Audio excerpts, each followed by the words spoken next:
વડોદરા શહેરના અલકાપુરી વિસ્તારમાં સ્ટીરિંગ પરથી કાબુ ગુમાવી દેતા કાર દિવાલ સાથે અથડાતા અકસ્માત સર્જાયો હતો. આ અકસ્માતને પગલે કારના આગળના ભાગનો કચ્છરઘાણ નીકળી ગયો હતો. અકસ્માત થતાં કારનો આગળનો ભાગનો ભુક્કો બોલી ગયો હતો તો ટાયર ફાટી ગયું હતું. પોલીસને જાણ થતાં જ ઘટના સ્થળ ઉપર પોલીસ દોડી આવી હતી અને આગળની કાર્યવાહી હાથ ધરી હતી. પ્રાથમિક તબક્કે અકસ્માત તેમજ ગાડીને થયેલા નુકસાનને જોતા જ ખ્યાલ આવી જાય છે કે ગાડી કેટલી સ્પીડમાં હશે.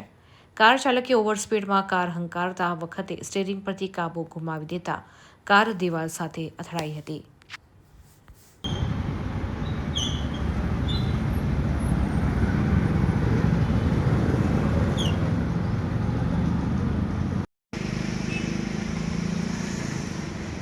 એસએજીમાં